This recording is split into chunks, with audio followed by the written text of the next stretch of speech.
Hello friends, എല്ലാവർക്കും ചെമ്മരിപ്പൂവിൻ്റെ പുതിയൊരു promo വീഡിയോയിലേക്ക് സ്വാഗതം. അപ്പോൾ പ്രൊമോയുടെ തുടക്കത്തിൽ തന്നെ കാണിക്കുന്നത് രവി പറഞ്ഞതനുസരിച്ച് സച്ചി ശരത്തിനെ കാണാനായിട്ട് ചെല്ലുക. ഈ ഒരു സമയത്ത് സച്ചി തൻ്റെ ഫോണിലുള്ള വീഡിയോ ശരത്തിനെ കാണിച്ചു കൊടുക്കുന്ന സമയത്ത് ശരത്തിന് വലിയ കാര്യമായിട്ട് കുലുക്കങ്ങളൊന്നും തന്നെ ഉണ്ടാവുന്നില്ല കേട്ടോ. എന്നിട്ട് സച്ചി പറയുന്നുണ്ട്, അന്ന് നിന്നെ രക്ഷിച്ചുകൊണ്ട് വന്നത് ഞാനാണ്, വീണ്ടും നീ ആ ഒരു തെറ്റിലേക്ക് പോവുകയാണ് എന്നൊക്കെ ചോദിക്കുന്ന സമയത്ത് ശരിയാണ്, അന്ന് നിങ്ങളാണ് എന്നെ രക്ഷിച്ചത്. പക്ഷെ അന്ന് ഞാൻ മനസ്സിലൊരു കാര്യം കുറിച്ചിട്ടിരുന്നു, എന്നോട് ഇത്രയധികം ദ്രോഹം ചെയ്ത് നിങ്ങളുടെ വീട്ടുകാരെ ഒരു പാഠം പഠിപ്പിക്കണമെന്ന്. അതിന് വേണ്ടിയിട്ടാണ് ഞാൻ ആ പടം മോഷ്ടിച്ചത് എന്നൊക്കെ ശരത്ത് പറയുമ്പോഴത്തേക്കും നീ പറയുന്നത് നീ ചെയ്തുകൊണ്ടിരിക്കുന്ന എല്ലാ തെറ്റുകളെയും ന്യായീകരിക്കുന്ന സംസാരമാണ്, ഇതൊക്കെ നല്ലതാണെന്നൊക്കെ തോന്നുന്നുണ്ടോ എന്നൊക്കെ സച്ചി ശരത്തിനോടായിട്ട് ചോദിക്കുകയാണ്.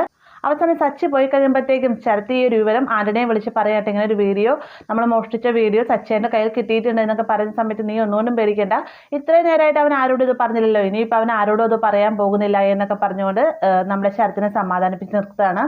പിന്നീട് കാണിക്കുന്ന രേവതി ഡോക്ടറെ കാണാൻ ചെല്ലുന്ന സമയത്ത് ഡോക്ടർ പറയുകയാണ്, ഇത് ശരത്ത് വണ്ടിയിൽ നിന്നൊന്നും വീണതല്ല, അവൻ ആരോ ആയിട്ട് അടിപിടി കൂടിയിട്ടുണ്ട്, ബലമായി തന്നെ ആരോ കൈ പുറകിലേക്ക് വലിച്ച് ഒടിച്ചതാണെന്നൊക്കെ ഡോക്ടർ പറയുന്ന സമയത്ത് രേവതി ഇതെല്ലാം കേട്ട് അതിശയിച്ചിരിക്കുകയാണ് കേട്ടോ. അപ്പോൾ ഇത്രയുമാണ് പ്രൊമോയിൽ ഉൾപ്പെടുത്തിയിട്ടുള്ളത്. വീഡിയോ ഇഷ്ടമായി കഴിഞ്ഞാൽ ലൈക്ക് ചെയ്യാനും കൂടെ ചാനൽ സബ്സ്ക്രൈബ് ചെയ്യാനും മറക്കരുതേ.